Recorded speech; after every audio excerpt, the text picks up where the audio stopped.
Hello, I'm Azai. Um, Welcome back to Swan Song. So, yeah, I did say I was gonna not upload some videos during the weekdays. I didn't know that I wasn't gonna upload like a single video. Well, I think I uploaded one video. I don't know, my sense of time has been really off. But the reason is only one thing. PSO2, Fantasy Star Online 2. I know it seems like I'm like giving them an ad or something, giving them so much publicity. But I really am having a lot of fun with the game. So I apologize for the lack of uploads. It's not because I couldn't like record a video about Swan Song. It's that most of my free time has been for PSO2 instead. So I do apologize about that. But enough. Now we can continue the story at long last. I think I stopped before we switched over to...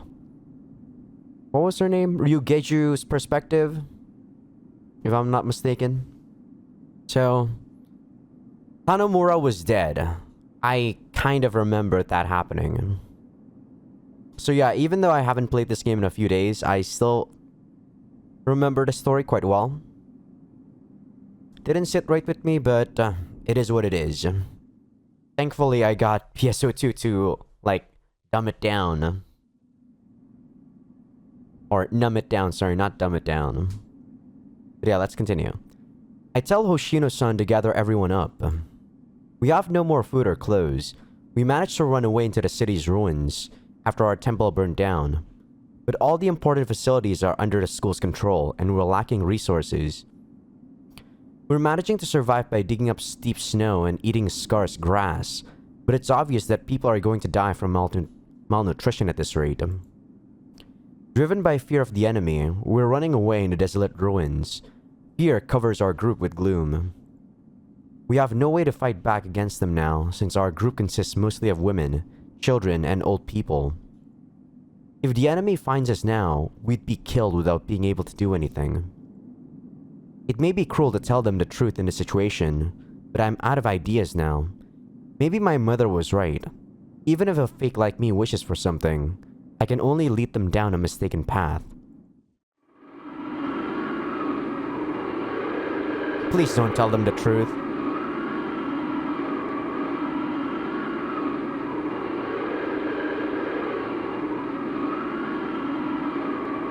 Sorry about that. I was,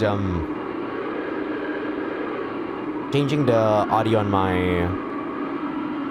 my headphones. Shouldn't have an issue on you guys' end, only on my headphones. The night we ran away, I clearly realized something when I turned around and saw the temple on fire. That I'm the one who brought on this tragedy, and led them down the wrong path and drove them into a terrible place. We've lost and are looking back in regret. We're too pitiful. That night, the orange blaze not only burned down the temple, but the just cause within me as well. But when I turn back, my followers are still looking at me with belief in their eyes. They've innocently believed my thoughtless lies and are still waiting for my words. I get scared what I have done. I have distanced them from the truth, showed them a dream that does not exist, and on top of that, led them into this hopeless situation. I can't bear it, so I throw up on the spot. What comes out of my mouth is a dirty frog. What? I curse my foolishness. I did something I cannot take back. I cannot say those cursed words anymore. I want to leave the rest to the power of the truth. I'm hesitant, but I have to reveal everything now. Please don't do that. The gathered followers must have sensed my strange attitude as they are staring at me seriously. Are you kidding me? Why the fuck would you do this? Their eyes used to be reassuring, but they now look as if they're convicting me. 皆が知っている通り、私のなりわいは朴線でした。Well, I don't care about this girl. I continue. I'm still a mere prophet and not anybody special. I'm saying this in a different sense. I'm saying that the story about Bodhisattva's arrival into this world and everything related to that are lies. It is a religion that did exist, but at the very least, I don't believe in it. It causes a stir, but I continue on. So the Bodhisattva will not come into this world even if they follow my words. Nothing supernatural will appear to save the humans. I cannot see the future. 私はそんなの信じない。みんなも信じてはいけません。龍下樹様は私たちを試そうとされているのです。One of the followers yell out. だって、なぜ地震が起きると分かったのですか？そして、なぜあんなに老朽化したお寺が残ると知り得たのですか？そんなの、お告げがなければ決して分かるはずがないじゃないですか！ She screams in a trembling voice. I wait until she regains her breath before I continue. あれには、からくりがあるのです。A small inspection would quickly reveal that the mountain has firm ground, and the buildings have been reinforced so they would be resistant to earthquakes. It looks old, but it is actually much stronger than other buildings around the area. It was highly unlikely that it would collapse in an earthquake. そんなの、嘘です！嘘ではありません。焼け跡となってしまった今、あの場所に戻れば、きっと補強工事に使った金具を確認することができるはずです。She looks like she's about to cry, but she yells back. でも、地震が起きると前もってわからなければ、そんなことはできなかったはずじゃないですか。That's true. Her desperate expression aches my heart, but I ignore my emotions. Try not to change my expression and speak as calmly as I can. あれは不意の災害ではありません。予定されていたものなのです。Oh. だから、それを、つまり、お告げってことですよね。違います。It's nothing extraordinary. I heard about it from someone. Really? Many of my followers are of high status and have known me since I was a fortune teller. A few of them knew ahead of time about this earthquake. They did not tell me how they knew. It could have been a scientific investigation or something else, but there is no way to find out now. But seeing that the earthquake actually occurred, it must have been from a reliable source. The one who told me about it told me as if it was a natural thing. He said that a large earthquake will occur, that most buildings will collapse, and that people will have to live like they did in the Stone Age. And finally, he added, これは極秘事項です。龍下樹様だけにはお伝えします。決して口外なさらないように。This happened a week before the earthquake. これは私の予知能力なんかではありません。ただ、この災害について事前に知っていただけです。これは予想された災害だったのです。So, she was a sham from the start. She knew about this and she still tricked people into like doing the stuff that she wanted. I thought at first that maybe it was all a part of her mom's plan to make this kind of cult. Well, I can see it still partly being her mom's plan, but still. At the end of the day, she knew about the truth, but she still acted on it. Yet, after talking with Tsukasa and all that kind of stuff, suddenly she had a change of heart. This is something I cannot believe. Like, it's not like she was even that close to Tsukasa. Did she really just wanted to have sex with someone? That's so weird. It seems my words gave her hope a cruel blow. She's so pale that she may faint any second now. But I need to say it. 考えてみてください。消防隊も自衛隊もあまりにも手際よく沈黙しすぎていると思いませんでしたか？いくらひどい災害だったからといって何の動きもないだなんておかしいでしょ。姿さえ見かけることができません。彼らも知っていて別の場所へ避難しているのです。もうやめてください。She cries, but I continue. The person who leaked the information to me promised me that he would make special arrangements to send us rescue once things settle down. But I was discontent with the proposal. He said he would only save me and my mother. I refused and asked him to save more people. He first said he could not, but he eventually made a compromise with the condition that I would not tell anybody about it, and also put a limit on how many people would be rescued.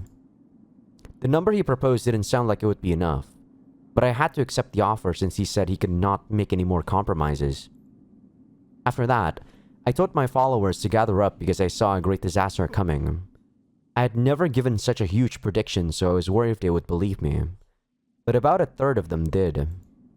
The people who gathered were less than the amount of people he promised to save.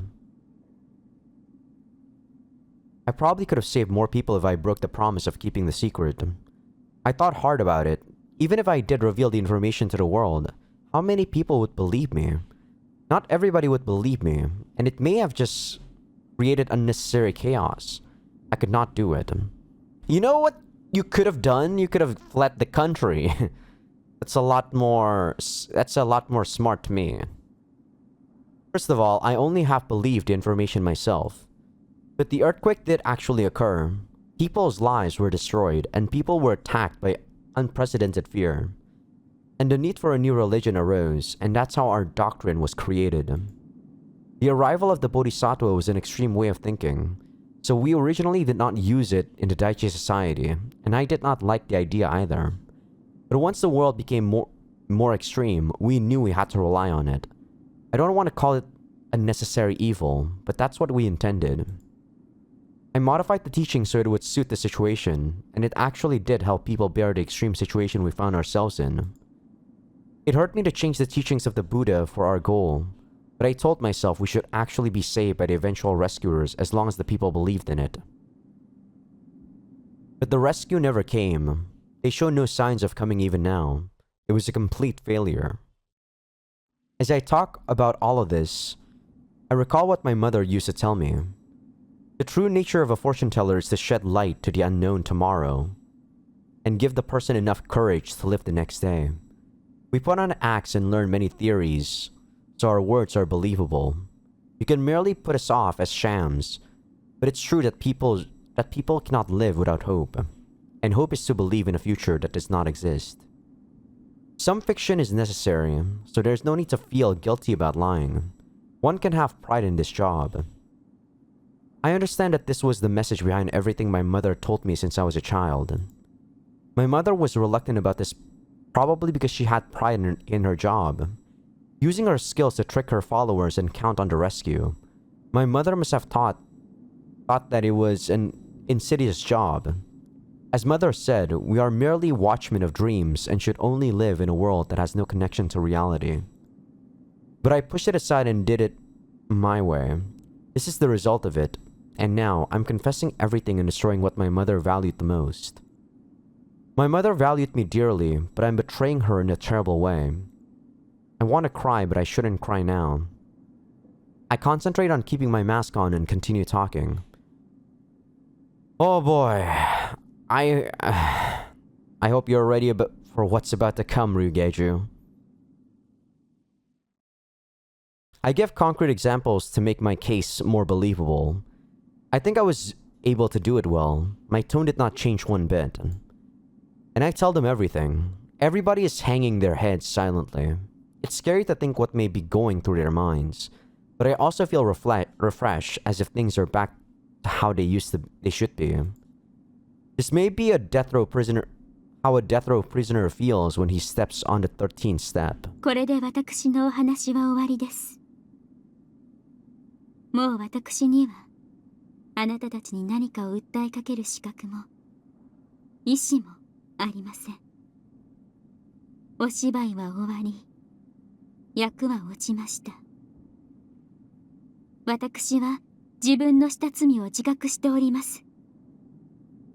私に関しましては、皆様の気が済むよう、いかようにでもなさってください。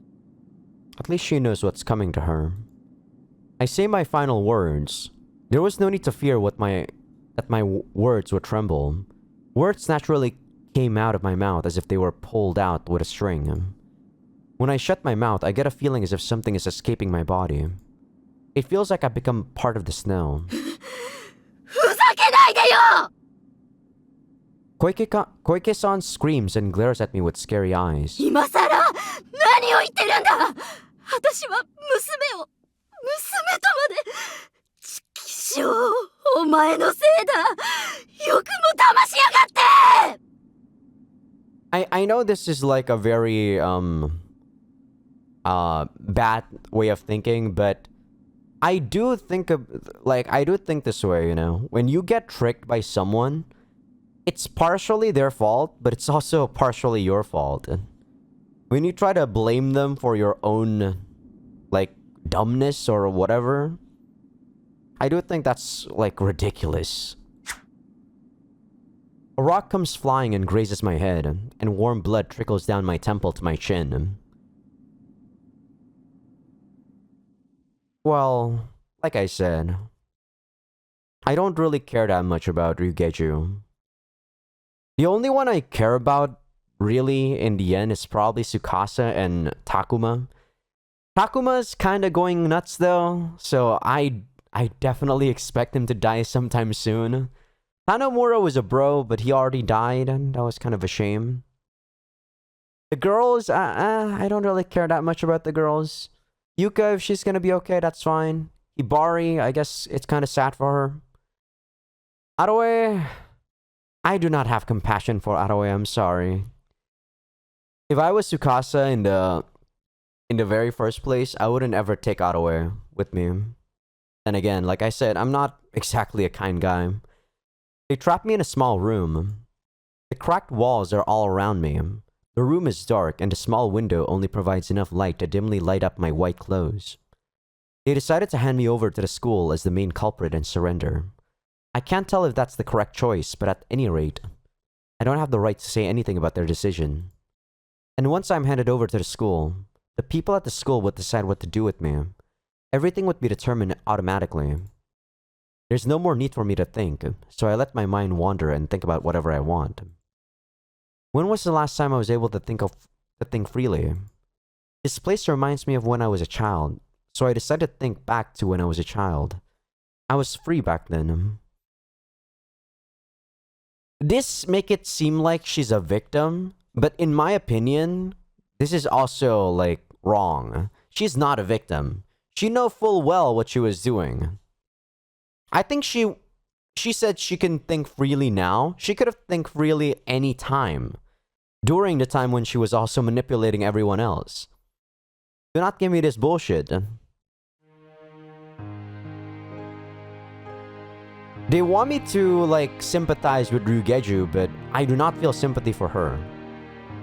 I've never attended school and always stayed in my house. The only people I'd see in there, aside from my mother, were strange adults who were tutors in name only. There were no children around my age. They showed strange enthusiasm in their eyes as they taught me different things.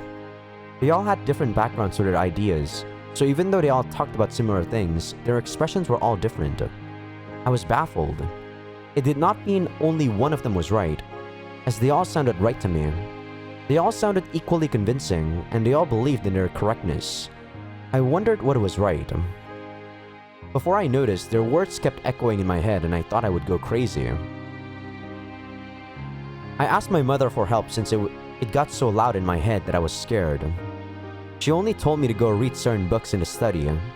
Since I could not do anything else about it, I stayed in the moldy-smelling study and opened up a book that was too difficult for me at the time.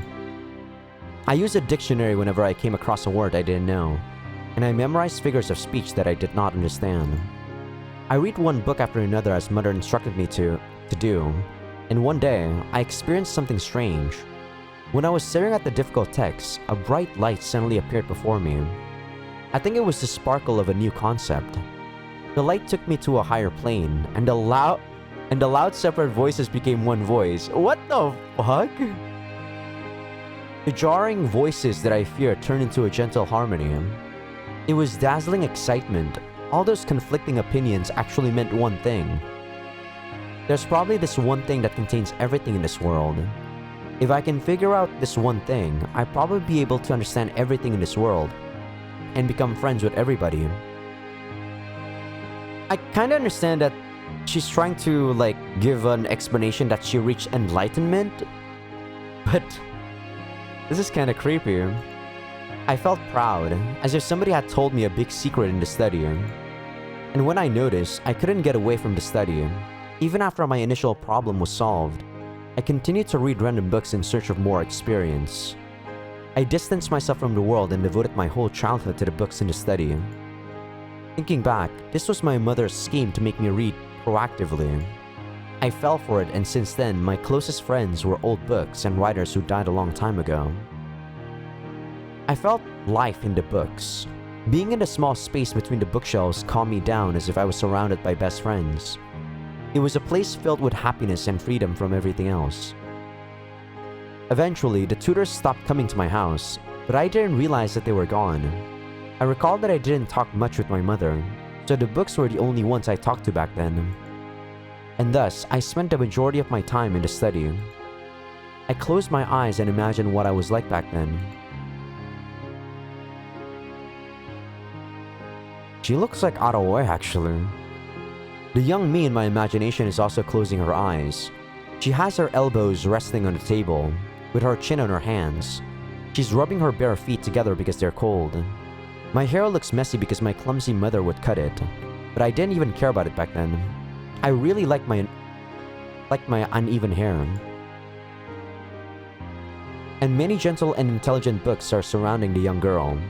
How long have they lived in the study? They have great patience, as they're still claiming the same thing as they were written, even though it has been hundreds of years already. They never suck even when they're neglected for a long time. They always welcome her vivaciously? I think that's how you say it? When they're open. She believes that they never change because they were waiting for her.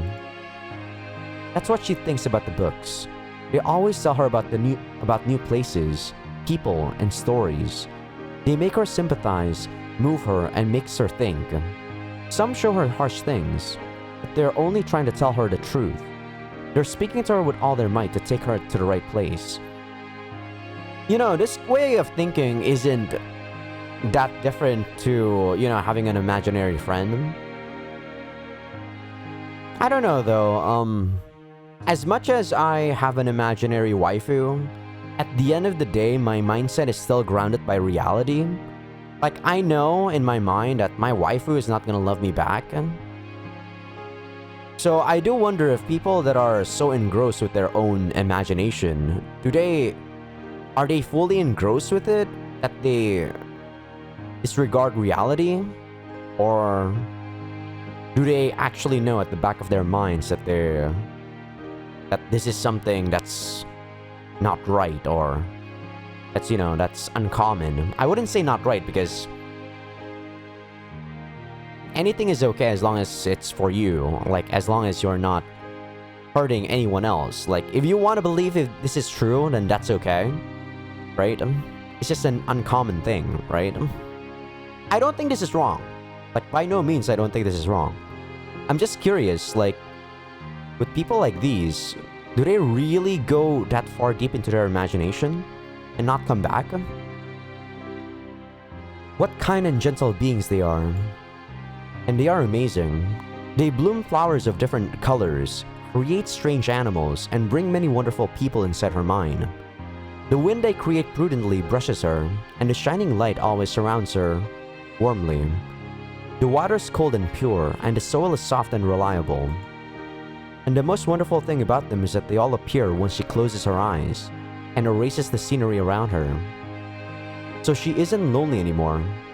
She used to be saddened by the fact that she didn't have any friends and couldn't talk to anyone. But she can now become happy just by closing her eyes in a dark, quiet place. The books gave everything to her. What a wonderful thing. Could such wonderful things exist in this world? See, from the mind of someone that's, let's say, the common folk, seeing this scene, they might think, oh my god, that's such a lonely way of living. I don't see it that way. I see it as, yeah, if you're enjoying yourself by doing this, that's okay. In fact, I fully support it. You know? The young me is smiling really happily inside the dark study. And in the gentle happiness, she's imagining something even happier. I'm thinking of how wonderful it must be if I could create even one clover or an ant in someone's mind, and how I want to accomplish it someday. People, man... People judge things way too quickly, right? When they see things that they cannot comprehend, or they cannot understand, or if it's not to their values, they always judge things prematurely. Like, the way I see this is a girl that's enjoying her time reading books, and that's okay. But for other people, it might be like, oh my god, she doesn't have friends. What is she gonna do when she grows up, or whatever? Yeah, sure. I guess that might be an issue, but as long as she's still enjoying herself right now, who cares? Just imagining the day my dream comes true makes me want to laugh, cry, and go crazy. I cannot contain it within myself. I kick the chair, stand up, and jump up and down in the room. I'm jumping with my eyes closed in a dark, small room, so I bang my head on a bookshelf. Books come falling down, and I'm buried under books.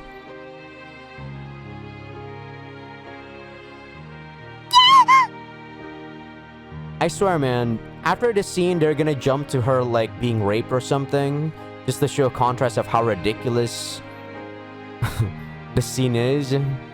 I'm ready. I'm just saying, you guys should also be ready. When I scream, my mother comes. She opens the doors and runs inside. She must have seen me buried in books with my eyes closed. どうしたの？ She looks pale. 幸せなの。 Keeping my eyes closed, I smile and answer her. My mother then shakes her head and sighs. 様、 Someone's calling me, so I open my eyes. 龍下樹様、 Hoshino Aya-san is standing by the open door and looking at me in worry. 龍下樹様、これを。 She hands me a handkerchief. これはお顔をどうぞ。 With that, I realize that my face is wet. 別に違うんです。 I smile and give an excuse. I take the handkerchief and wipe my eyes. My nose is running, so I wipe that as well. Aya-san is quiet while I do all this. The sun has set before I notice, and it's already night. なんでしょう。 It may be too late, but I sit up straight and try to show dignity. She's quietly staring at me. She has served us the most, so I must have hurt her the most as well.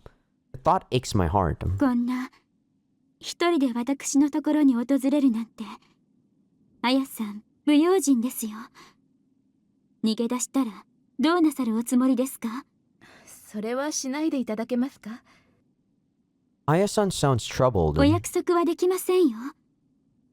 何しろ私は悪いやつなんですから。ですから、あなたは厳重に見張りをつけて。いえ。Aya-san smiles. せっかく龍下樹様が安全に逃げられる段取りをつけたのに、本人が無茶なことをなさったら全部台無しになってしまいますから。 Really? I'm stunned because she says this so calmly. 今、何とおっしゃいました？ I thought she was already being handed to the school, so I guess they weren't handing her yet, so she's still being locked up somewhere. 龍下樹様にお逃げしていただくと申し上げました。いけません。あなたは味方を裏切るつもりですか？大きな声を出さないでください。それに裏切りではありません。私は最初から龍下樹様についてきたのです。彼らの仲間になりたかったから行動を共にしていたわけではありません。でも私は嘘だったんですよ。あやさんも他の皆さんにも嘘をついて。おやおや、誰もを完全に騙し寄せたおつもりでしたか？それは思い上がりが過ぎますよ。龍下樹様の嘘なんかお見通しです。 Yeah, Aya-san is pretty smart. That's why she said, at the start, religious organization. She always knew. 全部。そうです。Oh, sorry. じゃあどうして。言ったじゃないですか。龍下樹様のことをお慕いしていたからです。申し訳ありません。教義だとか弥勒菩薩だとかにはそんなに興味はなかったんです。そんなの嘘ですよね。You must really think highly of yourself if you think you fooled everyone. Jesus. いいえ、今だから Overconfidence. 申し上げますけど、あなたは面白くて可愛い方ですよ。Oh, I do not think so. I do not think so, Hoshino Aya-san. I don't think badly of Ryugeju, but I definitely do not think that she is someone I would like. 何を。Even though they're showing her like so many like human-ish features, like being embarrassed and all that kind of stuff, it still doesn't make her cute. Okay, I have to applaud Japan. They they try to make cute everything. When someone is like so wrong, they still try to make them cute by showing you sites that are cute, right? To me, it doesn't work. It doesn't work. The old me, it might have worked. Old Azai was okay as long as any girl was cute looking. He's gonna be like, yeah, I forgive you. Not the current me, though. Current me, when you do something that's clearly out of line, whether you're male, whether you're female, or whatever you are, you're already dead in my book. I look down, I can feel my face burning. そう思っていたのは私だけじゃないですよ。彼らと協力してこうしてお話ししているんです。だからあんまり人をバカにしてはいけません。龍下樹様は確かに賢いですが、自分で思ってるほど嘘は上手じゃありませんから。Don't get me wrong with the like people that are clearly made for evil purposes. If Ryugeju was really evil and she like we had her in her monologue where she was doing all this stuff and she still, like I said, she doesn't tell anyone. I don't know, it's kind of hard to explain. But if she was actually someone that's cruel, and I actually would prefer someone that's cruel to be in Ryugeju's position, because it would be interesting. I don't think I would like him, or I probably will like him though. I I kind of like anti-heroes in a lot of stories, really.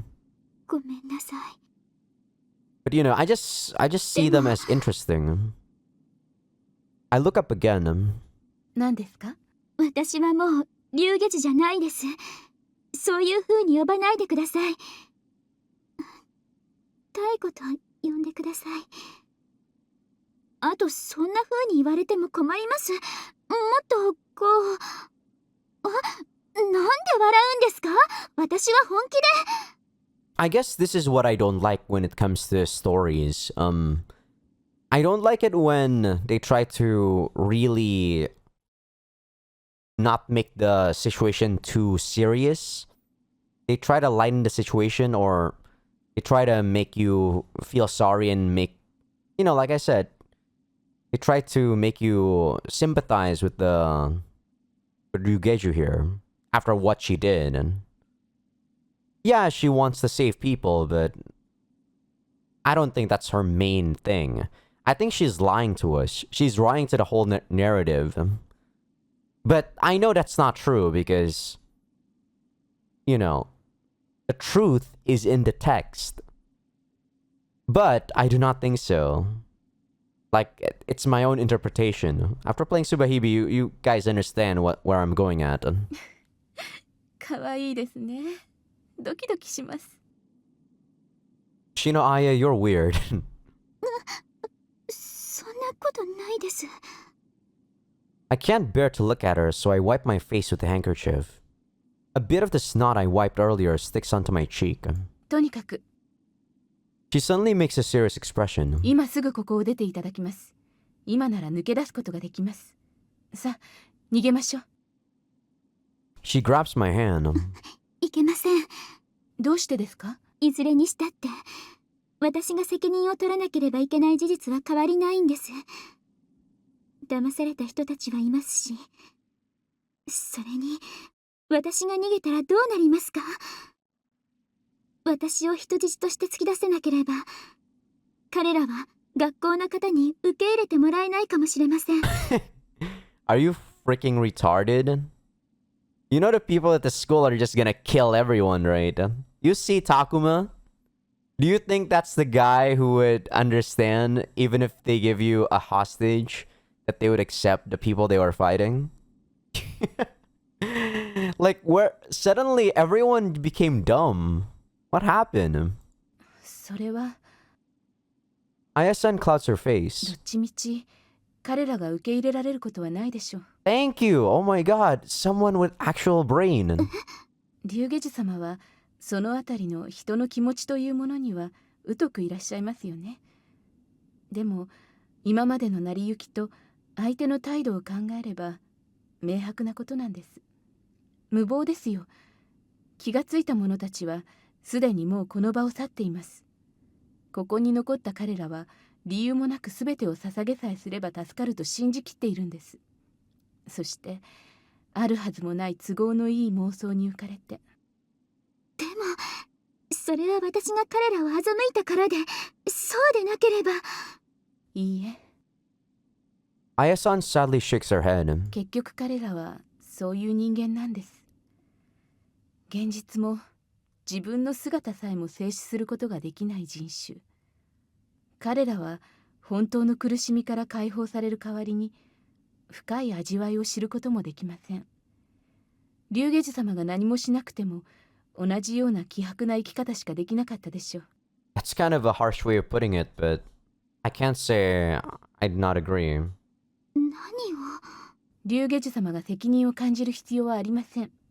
むしろ彼らに今日まで素晴らしい夢を見させてやれただけでも誇りに思うべきです。もともとどうでもいい人間たちです。 God damn this woman! Now this is the kind of girl I like. あの善良な人たちをバカにするのはやめてください。バカにしているわけではありません。彼らは善良かもしれませんが切実ではないというだけの話です。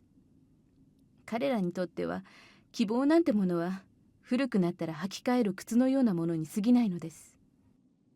竜下樹様が彼らに古靴のように履き潰されてしまうのはそれこそ馬鹿げたことです。気にすることはないですよ。彼らは放っておいても別のものを拾い出します。そんなひどいことを言うのはやめてください。人を呼びますよ。See, this is what I don't like about Ryugeju. Her sense of justice, as you call it, is kind of ticking me off. It's rubbing me in a bad way. Like after what you did, you still have to gal this to say that you're doing this for the greater good. Not really. 竜下樹様の軽蔑したくないお気持ちはわかりますが、私は竜下樹じゃありません。もうそれはやめたんです。Aya-san sighs. どうあっても逃げていただきます。嫌です。どうしても拒否なさるというのならば力ずくでも。 I raise my face in surprise at her strong tone of voice. Aya-san looks scary. It's an expression she has never made before. 分かってください。私たちにとってはあなたが切実な希望なんです。ごめんなさい。そんなことを言わないでください。私は嘘つきなんです。あやさんは騙されているだけなんです。 Man. Oh god. This is gonna sound so bad, but I really do wish you died, Ryugeju. Oh my god. 妙子さん、 Aya-san's tone does not allow me to object. あなたはもう十分やりました。その上、そんなに大きな責任まで背負おうだなんて、それは思い上がりです。 No one is like this, by the way. This kind of person only exists in fiction. Aya-san, well, she might exist, like, in reality, but I don't think such a person exists. Personally. Aya-san suddenly calms down and looks at me like a mother. She then holds my hand with both her hands. 私たちと一緒に生きてください。 Aya-san's hands feel very warm. But I cannot accept her. Something inside me screams for me to not accept it. I look away, hang my head, and manage to make myself shake Ayasan's hands off. それはあやさんが何も知らないからそんな風に言えるのです。私の本当のことを知ったらきっとあやさんも軽蔑なさいます。そんなことはありません。そうだとしても今は逃げてください。チャンスは今しかありません。許してください。それはできないのです。私が辛いんです。本当にダメなことがあるんです。どうしてそんなことをおっしゃるのです？理由は聞かないでください。それは今こうなってしまっても言えません。絶対に言えないようなひどいことなんです。We both fall silent. Even if I'm quiet and looking down, I can feel that Aya-san is staring at me and waiting for me to change my mind. I keep apologizing to her in my head. How long did it last? わかりました。Aya-san expresses her disappointment and leaves. Well, if you want to die that much, be my guess.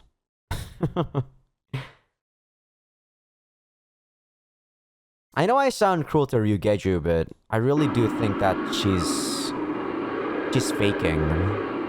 I am gonna cut this episode short though, but as always, I'm gonna continue the story until this stupid BGM or this sound effect is gone. It's gonna be a shorter episode.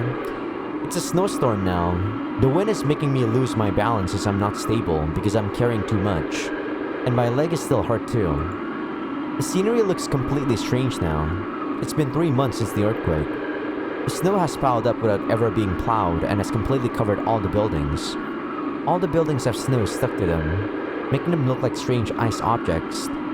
Weird white objects are lined up on the white land. The scenery feels so unreal that it feels like I'm on another planet. I saw some people yesterday. They were far away, but I could tell that they were from the school because they had red clots on their shoulders. They poked the snow off of buildings and looked inside. They must be looking for us or the survivors of the Daichi Society.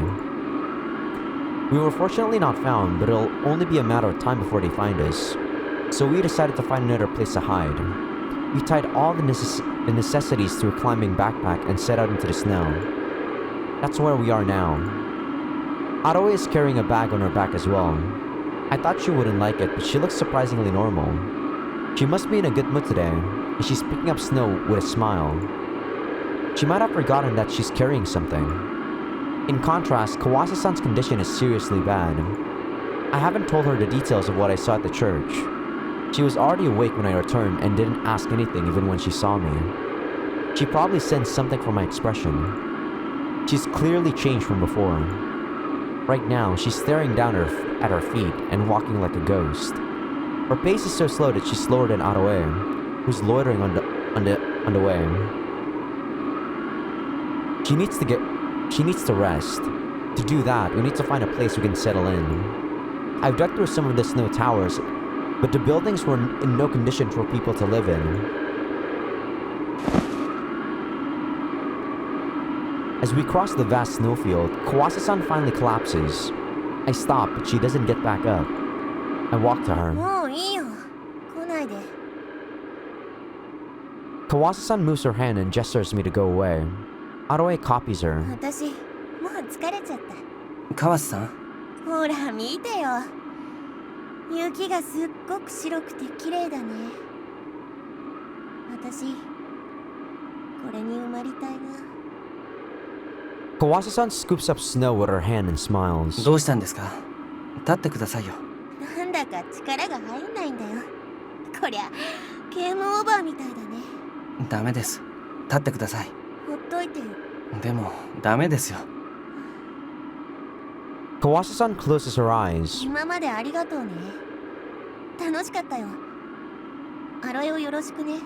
バカなこと言わないでください。But Kawase-san doesn't try to speak anymore. Snow starts to pile up on her face.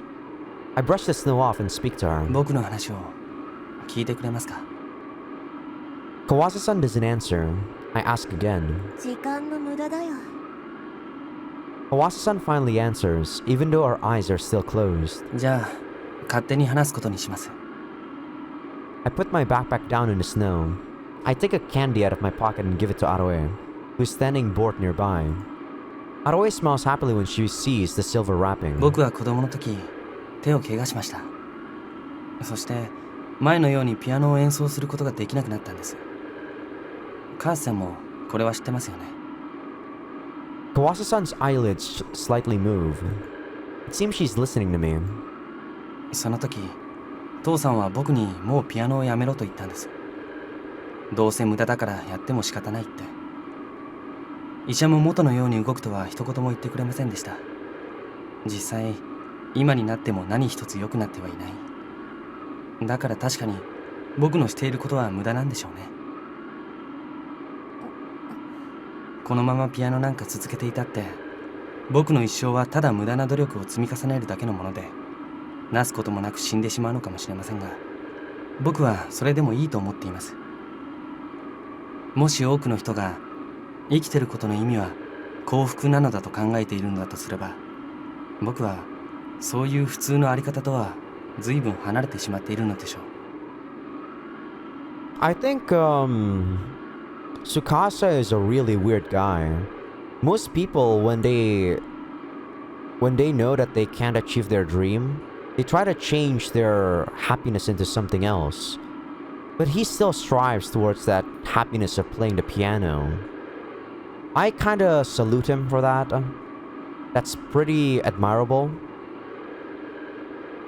I wouldn't be able to do it. If someone told me, you can't do this, and there's like a lot of evidence that backed it up, I would believe them. I would believe them and just choose something else. Just choose something I can do. 何を言ってるの？僕の鬱陶しい話を聞きたくないなら、ここで立ち上がって一緒に行きましょう。 Kawase-san grows quiet. じゃあ続けますよ。What a guy. I put a candy in my mouth as well. The bittersweet taste spreads through my mouth. 確かに無駄のような気はするし、その可能性は高いんでしょう。でも僕はここで負けを認めるのはなんだか中途半端な気がするんです。 You're not wrong. 父さんはここできっと自分の負けを認めてしまったんだ。 Kawase-san slightly opens her eyes and stares at me suspiciously. 僕はいつもそばで父さんを見ていました。多分父さんの一番良くない癖は女癖ですね。彼は気分が苛立つとすぐに女の人を呼んで人目というか僕の存在なんかお構いなしにセックスをしていました。子供の時は普通のことなのかと思っていましたが、これって随分変わってますよね。 Kawase-san closes her eyes again when I look at her. 今になって思うとあれは怯えていたんですよ。怖くて怖くてたまらなくて、だから楽しくもないのにめちゃくちゃに遊んで、そうやって一日一日をごまかしながらどうにか生き延びていたんです。逃げたくたって逃げられないし、誰の助けも期待できない。父さんの苦しみっていうのは心の内側にあって、僕も含めて人間はみんな彼の外側にいるんですから。音楽に対する恐怖とかそんなの他人にはどうしようもありませんよ。父は結局そうやって音楽に対して負けを認めてしまったと思うんですが、でも許してくれるってわけでもなかったようです。父は土下座をして、さらにその上から頭を踏みにじられていたようでした。孤独な上に絶望的だったんです。それがどういうことかわかりますか？ He's surprisingly a lot calmer when he's talking about his dad. I thought he'd be... Then again, I don't really see Tsukasa show a lot of emotion. I squat by Kawase-san. 僕は嫌でした。無性に腹が立って仕方がなかった。それは負けてしまった父に対してか、人をこれほど惨めな場所に突き落としてしまう何かに対してなのか分かりません。とにかくムカついていました。だからって何もできない。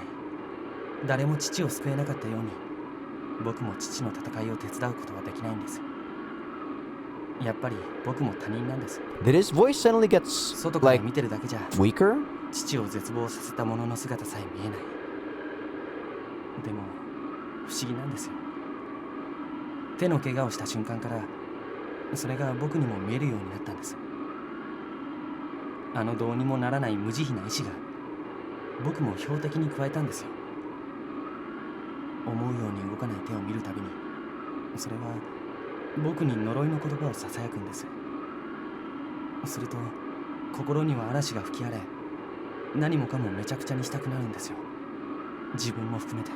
父が怪我をした僕に対してあんなに感情的になったのは、自分の息子までこんな運命になったのかっていう憤りもあったんでしょうね。父はあれで結構僕に期待をかけていたと思いますから。 Okay, his voice definitely suddenly became weaker on this part. I don't know why.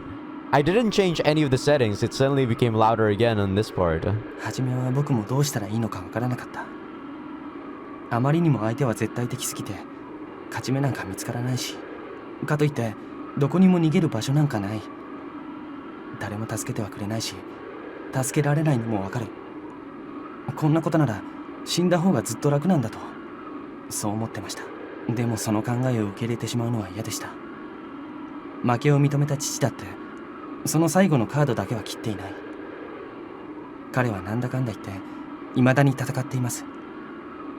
土下座の頭を踏まれながらも、僕は土下座はしたくないですが、ああいうのは素直に尊敬します。 They didn't really tell much about the dad though. Tsukasa said that his dad was having problems with music, but from what we know so far, he's a talented musician, he's a talented pianist. There doesn't seem to be anything that was wrong except for when the mom died, right? Did he start cursing music because he chose music over his mom? Maybe. But that's still speculation though. The game isn't giving us like the important clues or info. それによく考えてみれば、これはそう悪くもないんですよ。 I look at Kawase-san. She frowns and meets my gaze. だって傲慢でムカつく何かが僕の手の届くところまで入ってきてるんですよ。他人事なら黙って見ているしかないですが、もう僕は傍観者じゃないんだ。僕の意志で戦うことができるんです。ずっと嫌っていたあいつに意地を見せつけるチャンスじゃないですか。 I then placed my hand on Kawase-san's shoulder. 川瀬さん、僕は思うんですけど、あなたを追い詰めてるものもきっと偉そうなやつなんじゃないかな。あなたがここで負けを認めるなんて僕にとっても嫌なんですよ。 I shake her shoulder. 川瀬さん、立ってください。負けちゃダメですよ。運が良ければいつの日か一発くらい殴りつけることができるかもしれない。それはきっとすごく気持ちがいいはずですよ。このままじゃあんまり情けないじゃないですか。僕は嫌なんですよ。うるさいよ。 Kawase-san annoyingly brushes my hand away. 死んだって死ぬだけです。そんなのつまらないと思うんです。僕の言い方はあまり良くないかもしれませんが、これで良いと川瀬さんは本当にそう思うんですか？大体あなただって。うるさいな。もう分かったわ。 Kawase-san looks away and murmurs. しかしうるさいって言ってるでしょ。 She glares at me. I open my mouth to keep talking, but あんたの言ってることおかしいよ。何よ、興奮したってさ、意味わかんない。気持ち悪いよ。ほんと嫌になっちゃう。 she speaks quickly before I can speak. Did I say I pronounce quickly weird. Quickly.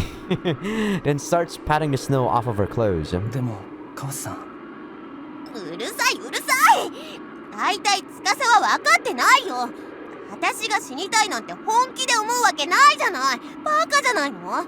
私を誰だと思ってるの？川瀬ひばり様よ。川瀬ひばりはいつだって元気って、そんなの永久不変の絶対的な真理として太古の昔から決まりきった前世の約束なのよ。そんな私の死にたいだなんてどうして真面目に受け取るの？だからあんたは他人の心がわからないって言うのよ。すみません。本当に大きなお世話だよ。バカ！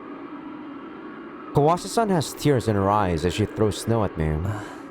でも何よ。冗談でよかったです。当たり前でしょ。そんなのありえないんだよ。全くです。本当に大きなお世話だよ。バカ！ほら行くよ。ハロー雪食うな。 Kawase-san wipes her face with her sleeve and pats Aroe on the head. Not gonna lie though, if I was in Tsukasa's situation or in his position, I probably would have left her. I don't know. I really do think I'm a cold person. ハロー雪食うな。 I think it's the fact that I kind of respect her decision and I understand how she's feeling. And that's how I can come to the decision that, yeah, I would also, like, have no will to live after what she went through. I don't know. Aroe happily pats her own head. これじゃあ遭難しちゃうよ。雪女に会ったらお湯かけてやるんだから。 Alright, I'm stopping here, man. I've been going a bit longer than I thought. I should have just stopped when the snowstorm sound got a bit smaller. But I think this is fine. That was a nice scene. But yeah, this is gonna be a shorter episode.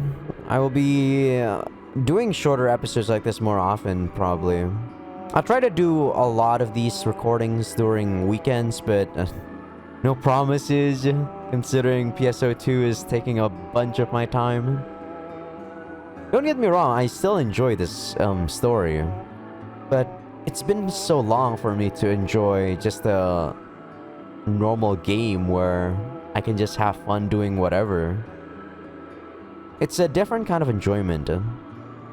I enjoy reading, and it's like it's definitely nice. This is a different kind of enjoyment. Sometimes when I play PSO2, I know I'm going on a tangent, but bear with me. During PSO2, even though I'm having fun, I do feel like I'm on a timer.